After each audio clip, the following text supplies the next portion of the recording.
እሳታኑን ወይ አበባ ባቅንቅ ስንባባ ባከነች ልጅነታችን እየቃተት ስናነባ እሳት ወይ አበባ እንደምናላችሁ ተመልካቾቻችን ከስቱዲዮ ወጣ ብለናል። ዛሬ አንድ ስፍራ ላይ እንገኛለን። በቲያትር አፍቃሪያን ዘንድ ተወዳጅነትን ሊያተርፍ ችሏል እሳት ወይ አበባ ቲያትር። እንግዲህ ከረጅም ጊዜ ቆይታ በኋላ ደግሞ በድጋሚ ለቲያትር አፍቃሪያን ለተመልካቾች ለእይታ ሊቀርብ በጣት የሚቆጠሩ ቀናቶች ቀርተውታል። ዛሬ ደግሞ የመጨረሻ የልምምድ ቀኑን ልናሳያችሁ እዚህ ተገኝተናል። ከልምምድ ቀኑ ጀምሮ እስከ መክፈቻው ቀን እይታው ስነ ስርዓት ምን እንደሚመስል ልናሳያችሁ ወደ እናንተ ልናደርስ ዝግጅታችንን አጠናቀናል። እስከ ፕሮግራማችን ፍጻሜ ድረስ አብራችሁ እንድትሆኑ በአክብሮት ጋብዛለሁ።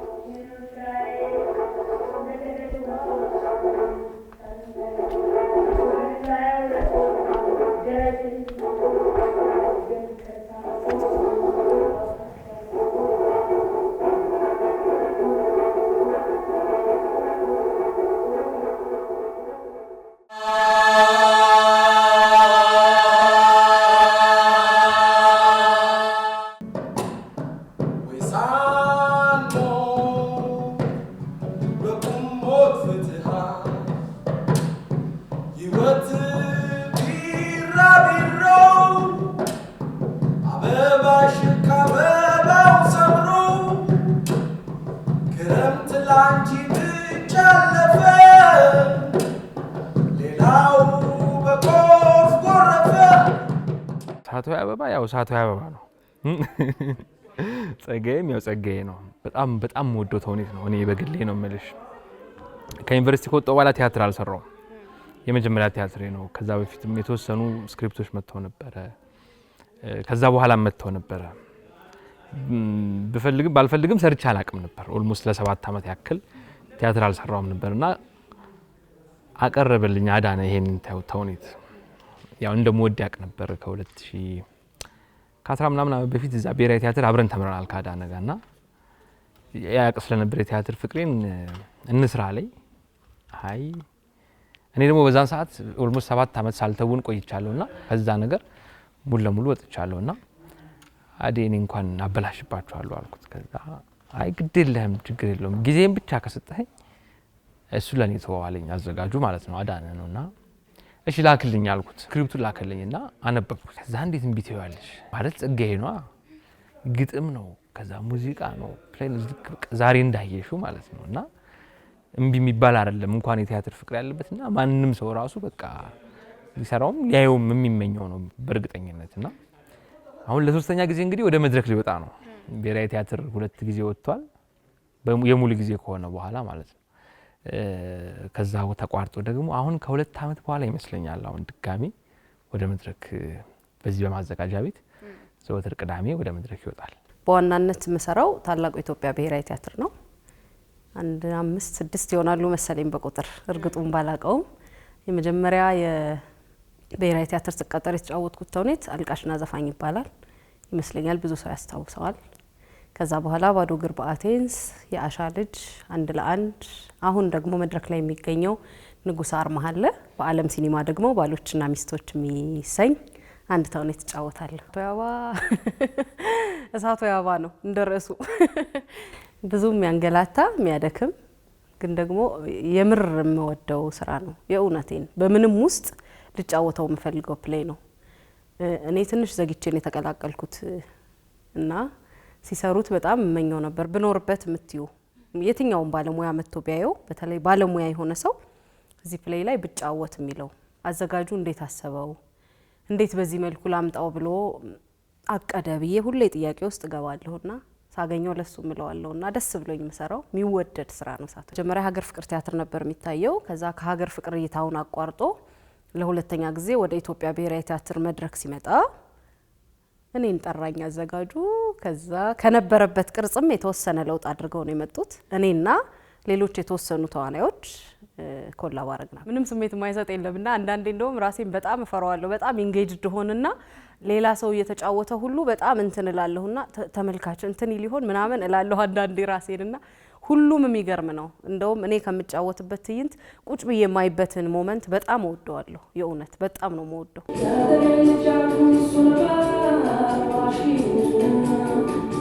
ስራዬ ኮንቴምፖራሪ ላይ ነው የምሰራው። ኮንቴምፖራሪ ዳንስ ማለት ኢትዮጵያ ውስጥ ብዙም አልተለመደም። ላይክ ስቲል አሁንም እየታገሉ ነው አንዳንድ ባለሙያዎች የኛ ተማሪ ነበሩ ወይም በአንድም በሌላ መንገድ የኛ ተች የነካቸው ወይም ያለባቸው ልጆች እየሞከሩት ነው። ስቲል ግን አለ ለማለት ትንሽ ያስፈራኛል። ኤኒዌይ ግን በዚህ ሙያ ውስጥ እንግዲህ በትንሹ ወደ 28 ዓመት ምናምን ነገር ቆይቼበታለሁ። ምናልባት እንደ ታሪክ ሆኖ ምንድነው የተሰራው ነገር የሚል ጥያቄ ከመጣ የጥበብ ወርቅዬ ገባኛውን ገና የሚለው ኮንቴምፖራሪ ክሊፕ የመጀመሪያ በኢትዮጵያ ውስጥ የመጀመሪያው ክሊፕ እሱ ነው። 99 ላይ የወጣ በጣም የምወዳት የማከብራት የስራ ባልደረባዬ ጋር የሰራ ነው። ገነት ደምሴ ትባላለች። በዚህ በኮንቴምፖራሪ ዳንስ ዘርፍ ላይ እንደሱ አይነት ዳንሰኛ አይቻል አቅም ወደፊት የሚፈጠራል ብዬ ተስፋ አላደርግም። በጣም ጎበዝ ዳንሰኛ ናት። ከሷ ጋር እሱን የመጀመሪያ ጊዜ ሰርተናል። ከሰው ጋር ለመኖር አቋራጭ ጎዳና። ከዛ በመቀጠል እንግዲህ አይ ቲንክ እሳቱ አበባ ይመስለኛል። ከእሳቱ አበባ በፊት ለእሳቱ አበባ ምንጭ የሆነው መጨረሻ ላይ እዚህም ላይ አንድ ክፍል ተሰጥቶት ያለ አዋሽን ከአዘጋጁ ከአዴ ጋር አዲስ አበባ ዩኒቨርሲቲ 2006 ላይ አስተምሬው ነበር እና ከ6 ዓመት በኋላ 2012 ላይ ድጋሚ ተገናኝተን እንደዚህ አይነት ሀሳብ አለኝ አለ። ግጥሙ ላይ ታተኩር ከሆነ እኔ ደግሞ ዳንሱ ላይ ነው ማተኮር የምፈልገው። ስለዚህ የትኛውን እናድርግ ተስማማን፣ መንገድ ያዘን ተመስገን እና አዋሽ ተሰራ 2012 ላይ። ከዛ በኋላ ነው እንግዲህ እሱ አድርጎ ወደ አሁን ዛሬ ያያችሁት እሳቱ አበባን ክሬት ወደ ማድረግ የመጣ ነው። ጓደኞቼ ወይም የመድረክ የስራ ባልደረቦቼ ብዙ ይናገራሉ፣ ይገልጹታል ግጥሙን።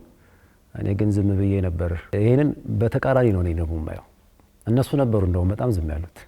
ምክንያቱም ብዙ ጊዜ ቃላት የሚገለጸው ምንድነው ንግግር የሚገለጸው በቃላት ብቻ ሳይሆን በሰውነትም ስለሆነ ሰውነት ደግሞ አብዛኛውን ፐርሰንት ይይዛል እና አብዛኛው እኔ ዝም ልበል እንጂ በቃላት አላውጣ እንጂ ሰውነቴ ግን ብዙ ያወራ ነበር።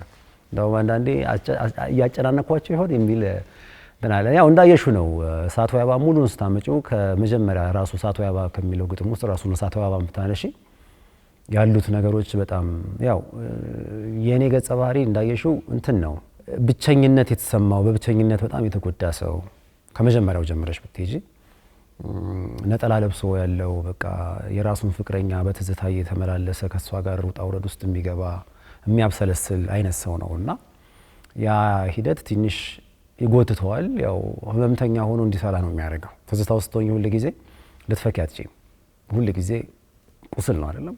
ትዝታ ማለት ፈውስ የማታገኝለት ቁስል ወይም ደግሞ ህመም እንደዛ ብዬ ነው የምረዳውና ያ ነው አይ ቲንክ በጣም ተዋድጃለሁ፣ ተዋህዷል ገጸ ባህሪው የሚል እምነት አለኝ። ይነግራል አንዳች እውነት ማን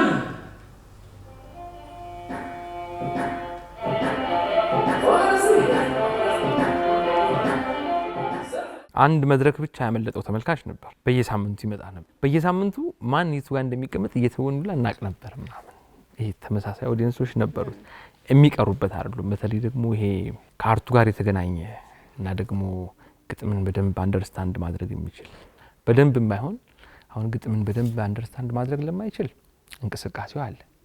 በእንቅስቃሴው ደግሞ ይገለጻል።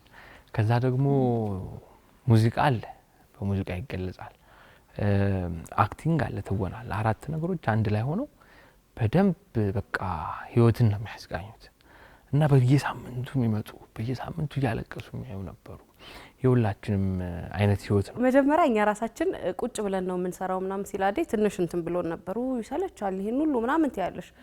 ከዛ ግን የምር ቁጭ ብለሽ ስትሰሚው ስታዩ ምናምን የኛን ህይወት አይደል የሚያወራን ተጀምሮ እስኪያልቅ የሰው ህይወት ነው የሚያወራውና በጣም ደስ የሚሉ ላይኖች አሉትና በቃ ይላል ዝም ብሎ መወለድ ዝም ብሎ መኖር ከዛ ደግሞ ሳታቂው ዝም ብለሽ መኖር ዝም ብለሽ መሞት ምናምን እሱን ነው የምናየው። ፍሎ ውስጥ ሁሉ የሆነ አንድ ባለ ታሪክ መሀል ላይ ገኖ ሊወጣ ይችላል። የሆነ ሰው ፈዞ ሊቀመጥ ይችላል። የሆነ ባለ ታሪክ ይገናል። እንደዛ ነው ህይወት፣ የእውነቱም ኑሯችን እንደሱ አይደል? እና በጣም ደስ የሚል ነው። አዲስ ነው። ለቲያትር ቅርጽ ይሞከራል የትኛውም ዓለም ላይ። እኛ ጋር እንደ ቲያትር እንግዲህ ስንሞክረው አዲስ ሊሆን ይችላል፣ ግን ጥሩ ነው። ለተዋናይም በደንብ ያግዛል፣ በደንብ ስሜት ያሳድጋል። የአሪፍ ጸሐፊ መለኪያዎች ይመስሉኛል የሆኑ ሰዎችን ስሜት እነሱ የሌሉበት ሆኖ ቦታ ሆኖ ማሰብ።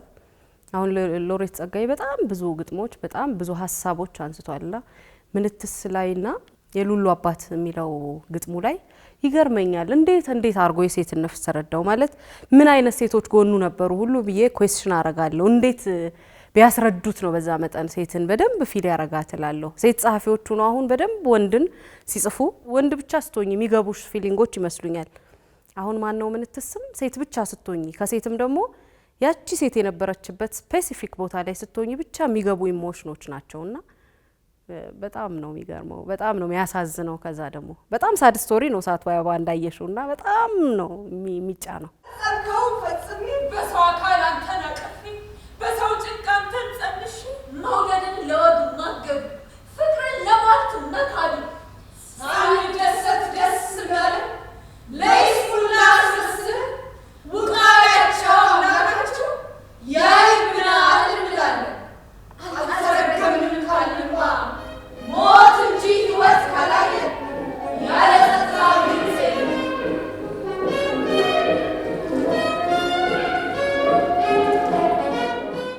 እያንዳንዱ ትዕይንት የራሱ የሆነ ስሜትና የራሱ የሆነ ሊያስተላልፍ የፈለገው መልእክታቶች አሉት።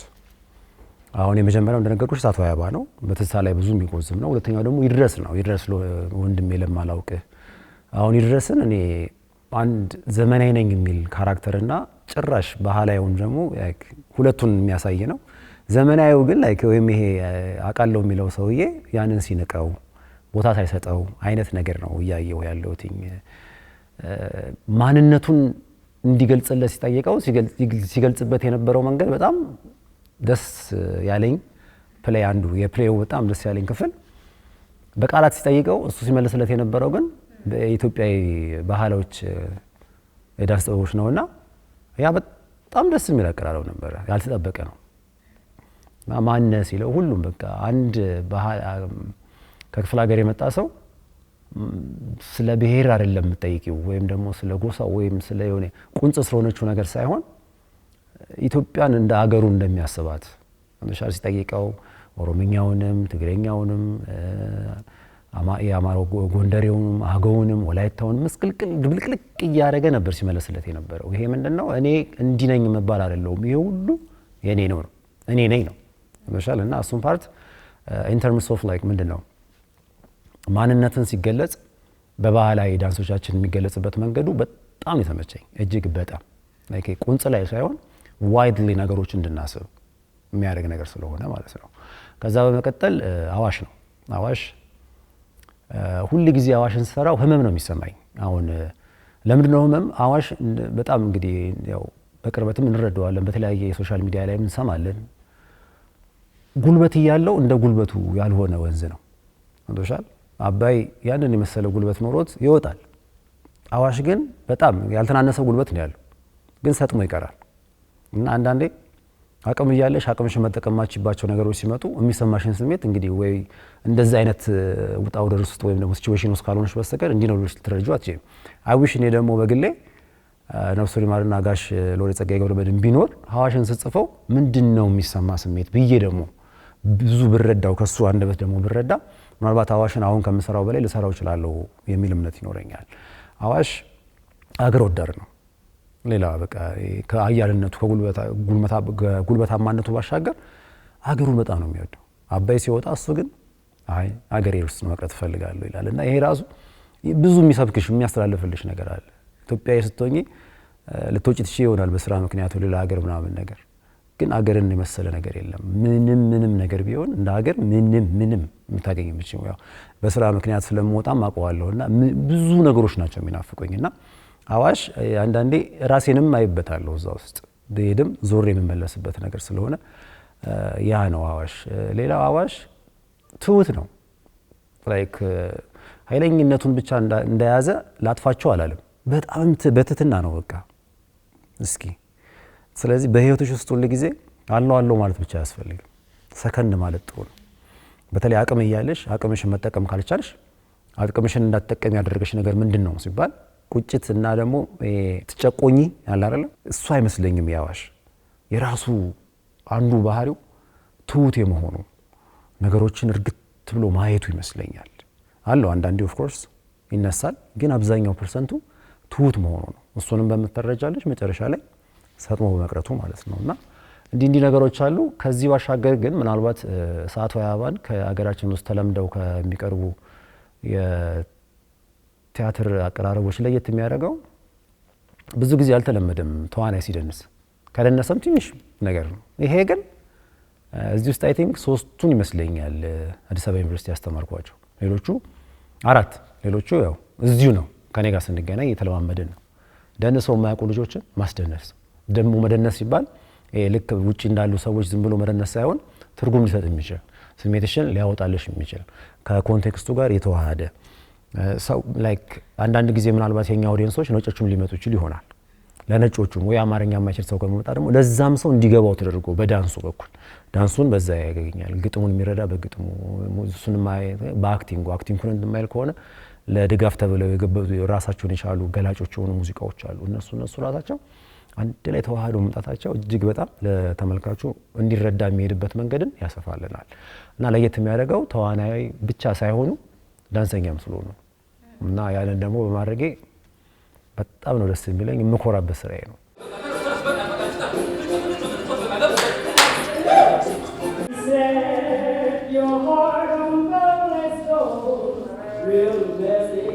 አዘጋጁ እንዴት አሰበው የሚለው አሁን አዴ የምሬን ነው የሚገርመኝ። አንዳንዴ ኩያችንም አይመስለኝም። በጣም ምን አይነት የምናብ ስፋት ቢኖረው ነው እስክቲ ድረስ በቃ ነገሮችን ያየበት መንገድ ይገርማል።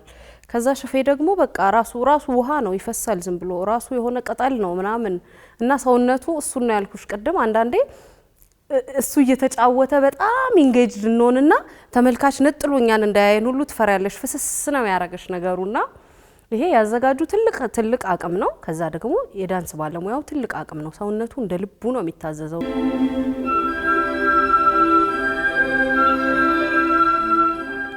እኛ ምንላት ኢትዮጵያ አለች አይደል? ኢትዮጵያ ምንላት ምናምን ባንዲራ ይዘን ምንጮህላት የምር ኢትዮጵያ እሷ ነች ወይ ኢትዮጵያ?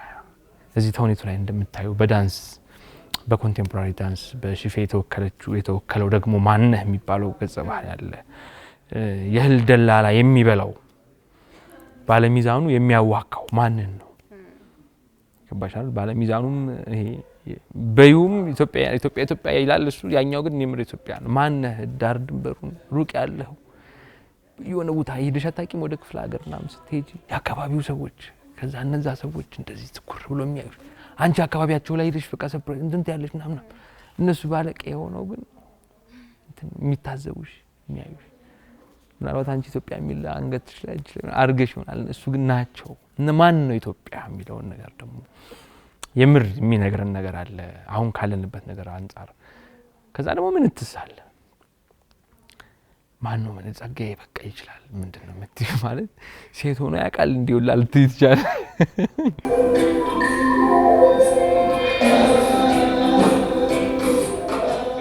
ስለጋሼ ሲነሳ እኔ አንዳንዴ ይሄ ጸሐፍት ነው ብቻ ምለው ወይም ባለቅኔ ነው ብቻ ብዬ አላቆምም።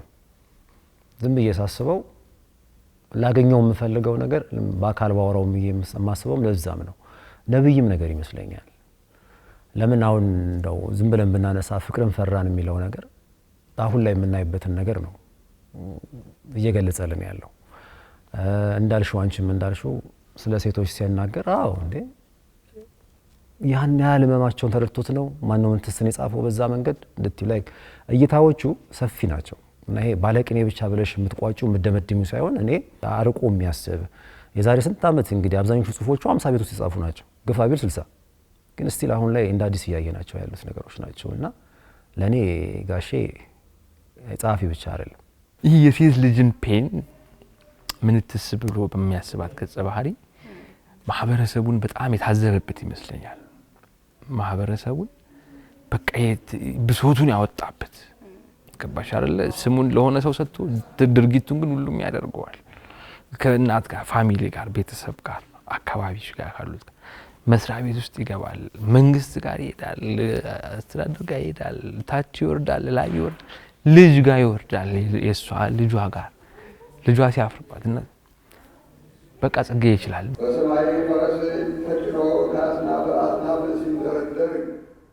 ዛሬ 3 ዓመት አካባቢ ወደ መድረክ ሲወጣ 1 ዓመት ነው የተለማመደው። 1 ዓመት ሙሉ እንደውም እኔ ዘግይቼ ነው ሪሀርሳሉን የተቀላቀልኩት። እነሱ ከዛም በላይ ቆይተዋል እና ለ1 ዓመት ያክል 1 ዓመት አሁን ወርዚ ያደርጋል አያደርግም ልትይ ትችላለሽ አይደለ? በጣም ተሻኩለ ነው የወጣው 1 ዓመት ራሱ። ምክንያቱም እንደምታየው ሙሉ ግጥም ነው የጸጋዬ ቃላቶች። አሁን እንደ ቴክኖክራሲ የሚለውን ቃል እንዴት አድርገሽ ነው የምትችይው? ቡጡ ካልተንጀረገገ ካልተፍለቀለቀስ የነበልባል ሽፍል የቆዋሽ ስልም ይሄ እንዴት መሸምደድ ብቻ ኢንተርናላይዝ እንዴት ታረጋለሽ እንዴት ታውኛለሽ ምናምንና ረጅም ጊዜ ወስዶብናል ለመለማመድ 1 አመት ከዛ በኋላ ድጋሚ ሲወጣ የተወሰነ ጊዜ ቶሎ ስለማይገባ ቶሎም አይወጣም ከውስጥሽ እንግዲህ ምን የተለየ ነገር ተጨምሮበታል እንዳልኩሽኝ ላልሽኝ በፊት እየገባን እየወጣን ነበር የራሳችን ሲን ላይ አሁን ላይ ሁሉም ተዋናይ አንድ የመድረክ ላይ ከወጣ በኋላ አይገባም በቃ እዛው ነው እና አንድ ሰዓት ከምናምን ከመድረክ አትወርጅም ከኦዲየንስ ጋር ነሽ ያለሽ እዛው ነው ያ አዲስ ነው ሌላ ቲያትር ላይ አላየውም እኔ ልብስ መቀየር እንትን ማምጣት ነውና የሚባል የለም በዛው ነው በቃ በእርግጠኝነት መተው ሳይደሰት የሚወጣ ተመልካች ይኖራል ብዬ አላስብም ምክንያቱም ለሁሉም ይሄ የቲያትር ሰው ቢሆንም ባይሆንም ህይወትን የሚያስቃኝ ነው ሀገርን የሚያስቃኝ ነው ቤተሰብን የሚያስቃኝ ነው ራስን መለስ አድርጎ የሚያሳይ ነው ወደፊት የሚያሰላስል ነው መታችሁ ተጋበዙልን እላለሁ ትዝብት በአይን ጦር አዝለ ርቀህ ተቀብረህ ሰንብተ የቱሪስት ካርድ የሳበ አንተ ማነህ ኮማነህ ወንድምዬ ደራሲ የሚቀኝበት ሳሊ የሚነድፍ ቀሲስ የሚቀስስ የቱሪስት ጋዜጠኛ ካሜራ የሚጋበዝብህ የሚተች የሚተረጉም የሚነድፍ የማነች አንተ የማማ የኢትዮጵያ ልጅ ትናንትና በቆመበት አይደለም አሁን የተመለሰው ፍጹም ሌላ አቀራረብ ነው ራሱ ሙሉ ስራው ራሱ ቢሆን አቀራረቡ ግን ተለይቶ ነው የመጣው ደስታቸው መግለጽ አንዳንዴ ከርቀት ወይም ከቆይታ በኋላ የምታገኙ ሰው ስታገኙ የሆነን ሰው እንባሽ ተመልቶ መገልጭበት ነገር አለ የሚሰማሽ እንደዛ አይነት ስሜት መልተው የማይባቸው ጓደኞች አሉኝና እርግጠኛ ነኝ እኔ ከተደሰትኩት እኩል ማለት ይችላል ተደስተው እየጠበቁት እንደሆነ ይሄንን ስራ ሁሌም የትኛውም ቲያትር መድረክ ላይ ቆይቶ ሲወርድ ሁሌ በቃ ማለት ይከፋሻል በተለይ ፕሌይ አብሮሽ እየቆየ ሲሄድ ነው በደንብ እያወቅሽው እየተዋሃድሽውና የራስሽ ይሆንና የሆነ ቤተሰብሽን ማጣት ነው ይመስልሽና እነዛ ትሪቶች የነበሩባቸውን ቀናት የት እንደምታሳልፊ ሁሉ ግራ ይገባሻል አንዳንዴና ያ ክፍተት ደስ የሚል አልነበረም እውነት ለመናገር ድጋሚ መምጣቱ የእውነት ሁላችንም ያስደሰተንና አዴን እንደውም ታድለህ ምናምን ነው ያልኩት ሳገኘው ለምን መሰለሽ የሆኑ ክፍተቶች ኑረው እንደ አዲስ ቲም አፕ ለማድረግ አስቸጋሪ ነው ሰው የተለያየ የራሱ ሩጫ ውስጥ ይገባልና መልሰሽ ያንን ነገር ማግኘት ያስቸግራል እኛ ግን በሚገርም ሁኔታ ሁሉም እርግጥ የተለያየ ሩጫ ላይ ነው ያለው ግን ኑ ሲል ሁሉም ነው የመጣው የሆነ ነገር ሲል የሆነ ይሄ ከምንድነው ከፍቅሩ ነው የመጣው በቃ ስለምንወደው ሳቶ ያባስ መቆየት ስለሚፈልግ ሁሉም ሰው ያረጋው ነገር ነው እንዳልሹ በነበርንበት ነን ወይ ከነበርንበት አድገናል አንሰናል የሚለውን ተመልካች ነው ሲመጣ የሚያየው አንዳንዴ አንቺ በጣም የመጨረሻው ነገር ላይ ነኝ ብለሽ ሰው ጋር ላይ ደርስ ይችላል አንዳንዴ ደግሞ አይ ምናምን ያልሽም ሰው በጣም ኤክሳይትድ ሆኖ ሊወጣ ይችላል እሱ እንዳልኩሽ ቅዳሜ ሲመጣ ተመልካች የሚፈርደን ነገር ነው እኛ ግን የእውነት ጥሩ ነገራችንን ይዘን መተናል የእውነት ቆንጆ የምንለውን ለማሳየት ነው የመጣ ነው አብረውኝ ያሉ ጓደኞቼ በጣም የሚገርሙ ማለት ወጣት ጋር መቆየት እኔም ወጣት ስለሆንኩ በጣም ደስ ይላልና ደስ ብሎሽ ተነፋፍቀሽ ምናምን ተተራርበሽ ምናምን ነውና እሱ ነው ስራውንም ቆንጆ የሚያደርገውና ሁሉም አብረውኝ ያሉት ጓደኞቼ አብራችሁ ይስላላችሁ በጣም ደስተኛ ነኝ ቲያትራችንን እዩልን የወደዳችሁትን አካፍሉን ያላስደሰታችሁን ደግሞ እዚህ ጋር አርሙ በሉን እላለሁ ታዲያ ምን ነው ድምጽሽ ራቀ ምን ነው ልሳንሽ ረቀቀ ተው ይብቃን መቃጠሉ በአይን ወላፈን መለብለቡ ያለ ፈርጁ ያለ ባሉ እሳት አይጭርሰው በቀሉ ፍማዝሎ ላይ ዘልሽ ብርሃን ከለሳለ የምባውዝ እንደቋጠረ ቋጦ እንደተው ተረተረ የመከራ የጭንቅ የምትስል ባቦት እንዳቀረረ የደም ወዝ እንደነዘረ እንደተሰቀቀ አጉር አቀጣጠለ አስቀድሞ ሳድለን በሰመመን ማሟን እንጂ በመውደድ ለምማላለን ምነው ባሽን በጠረኩት ምነው ወዝሽን በዳሰስኩት ምነው ያይሽ ወጋገን ነበልባሉን በጠረኩት መንጸባረቁን በሞኩት ድባብ እንደራጣት ቆሌ ባህር እንደገባ አቦሌ እንዲያው በህልማ ባይገኘ በቅዠት መራወጥ ፎሌ ምንም እንኳን ባልደርስብሽ ባልቀርብሽ በሐሳብ አንቅቼ በስትንፋስ ተንጠራርቼ ብደርስብሽ ብዳስስሽ የነፍሴን ዋዝ ዘርግቼ የረቀቀብኝ ፈለግሽን ጠረንሽን በብጣሽ ትቼ እንደ ጽላት ፋና አድርጌ ገጼን ግንባር ያለቅቼ እንዴት ናችሁ ተመልካቾቻችን? ከስቱዲዮ ወጣ ብለን ያለነው ቀደም ሲል ስትከታተሉ እንደቆያችሁት ከቲያትር አፍቃሪያን እይታ ትንሽ ራቅ ብሎ የቆየውን እሳት ወይ አበባ ቲያትርን በድጋሚ ለእይታ ሊበቃ መሆኑን ምክንያት በማድረግ በይፋ ከሚከፈትበት ቀን አስቀድመን የመጨረሻ የልምምድ ቀናቸው ላይ ተገኝተን ከተዋናያኑ ጋር ያደረግነውን ቆይታ ነው ስትከታተሉ የቆያችሁት። አሁን ደግሞ ለተመልካች በይፋ የሚታይበት ቀን ላይ በድጋሚ ተገኝተናል። ሊጀመር የተወሰኑ ደቂቃዎች ናቸው የሚቀሩት። ወደ ውስጥ ገባለሁኝ። በድጋሚ ደግሞ ከታዳሚያን ጋር ሰብሰብ ብለን እሳት ወይ አበባን እንታደማለን። አሁንም ከፕሮግራማችን ጋር አብራችሁ እንድትቆዩ ከወዲሁ በአክብሮት ጋብዛለሁ።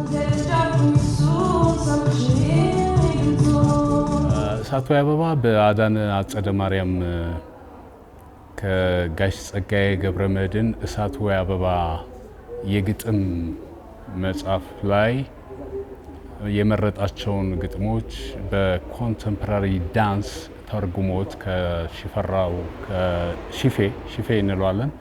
ሽፈራው የኮንቴምፖራሪ ዳንስ ባለሙያ ነው። ከሱ ጋር ሆነው ወደዚህ የሙያ ዘርፍ ተርጉመውት የቀረበ ቲያትር ነው። እኔ እንደ ድል ሆኖ ገጥሞኝ ነበር የመስራት አጋጣሚው ነበረኝ። ነገር ግን መጨረሻ ላይ አንድ አስቸኳይ ነገር ገጠመኝና ወደ ገጠር አካባቢ ልወጣበት ሆነ። አክቹአሊ የኔ ፓርት በሌላው ካራክተር የሚሸፈን ነበርና አዴ ሸፍኖ ሰርቶታል። ለየት ያለ ጥበባዊ ይዘቱ በጣም ሩቅ የሆነ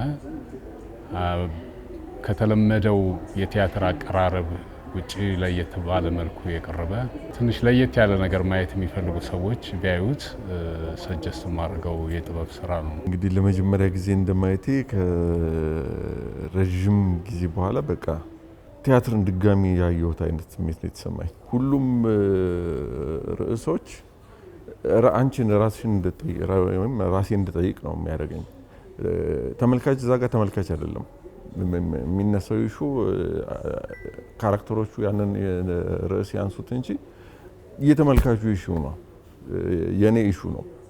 ስለዚህ እኔን እዛ ውስጥ እየከተትኩ ነው የማየው ሳይ። ስለዚህ የተነጣጠለ ርዕስ አይደለም ወይም ነው የተነጣጠለ ሀሳብ የለውም። እንትኑ ኢሹ ይለያይ እንጂ መጨረሻ ላይ ግን ስለ ማንነት ነው፣ ስለ ሀገር ነው፣ ስለ እኔነት ነው እና ያንን ነገር ነው ስለ አዋሽም ቢያነሳ በወንዝ ውስጥ እኔ ያለሁኝ ስለ እኔ ነው የሚያወራው።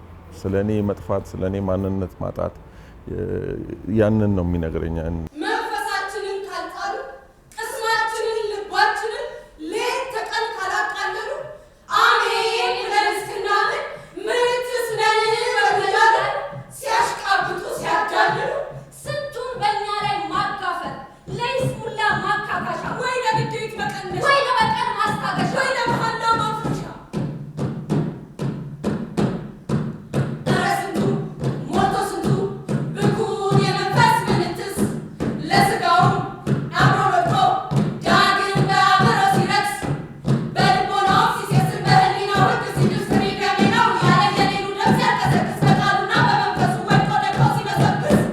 ስትተውኝና ስትመለከቺ ሁለት ሰው ሶስት ሰው ሆነሽ ነው ስትመለከቺ። እንደ ተራ ተመልካችም እንደ ጥሩ ተመልካችም እንደ ተዋናይም ሆነሽ ታያለሽ።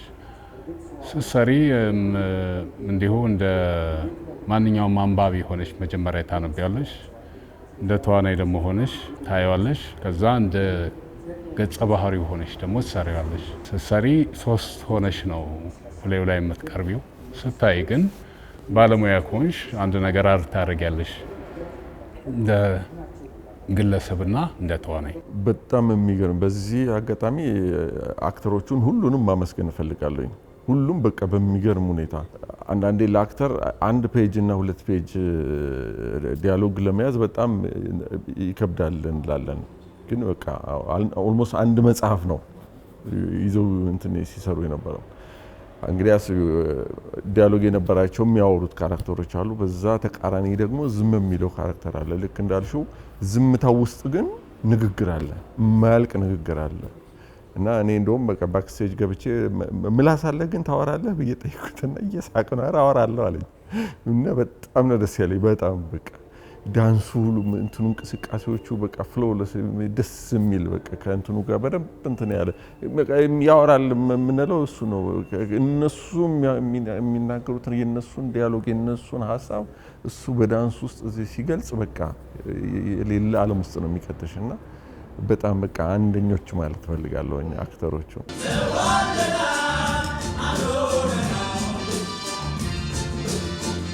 የጋሽ ጸጋዬን ስራዎች ለመረዳት በኔ ደረጃ አይደለም በሱ ኩዮችም ደረጃ ትንሽ ጊዜ የሚወስድ ነው። እንደምታውቂው በጣም ረቂቅ እንደሆኑ አውቃለሁ። ደጋግሞ ማንበብና መረዳት ይጠይቃል። አዴ በደንብ ስለተረዳቸው ነው ወደዚህ አሰራር ቅርጽ ተርጉሞ ሊያቀርባቸው የሞከረው። ሲጀመር ዘመን ላያልፍበትም የቻለው ስለ ማንነት ስለ ሰውነት ስለሚያወራ ነው። ስለ ማንነት ስለ ሰውነት ካወራሽ ምንም ዘመን አያልፍበትም። ምክንያቱም ሰው እስካለ ድረስ ያ ሀሳብ ይኖራል። ምክንያቱም የሚጠይቀው ሰውነትን ነው ማንነትን ነው። በቃ እኔን ነው የሚሞግተኝ እንትን በቃ የማልፍበትን ህይወት መንገድ ነው የሚሞግተኝ። ስለዚህ ያ መቼም ሊያልፍ አይችልም። ስለዚህ አሁን ላለውም እንትን ደግሞ አሁን ላለው ጄኔሬሽን ደግሞ እነሱ የሚያዘጋጁበት ወይ አሪፍ ነው። የዘመናዊ ሆኑ ሙዚቃዎችን ተጠቅመውበታል። ዳንሱም እንደዛ ነው። የለመድናቸው የካራክተር ግጭቶች አሉ አይደለ? በቃ አንታጎኒስት፣ ፕሮታጎኒስት፣ ፍቅረኛ፣ ተቃዋሚ ምናምን አይነት የዛ አይነት ስቶሪ ጠብቀን አይነት ምን መቀመጥ ከሆነ መንፈሳችንም አልተዘጋጀም፣ ጆሮአችንም አልተዘጋጀም፣ ያልፈናል፣ አልገባንም ብለን እንወጣለን። ግን እርግጥ ብለን መንፈሳችንን አዘጋጅተን ራሳችንን አዘጋጅተን በደንብ እዛ ጋር እንትኖቹን እያዳመጥን ከራሳችን ጋር ቅድም እንዳልኩሽ እኔን የሚሞግት ነገር ስለሆነ ከራሳችን ጋር እየተነጋገርን የምናዳምጠው ከሆነ ይገባናል።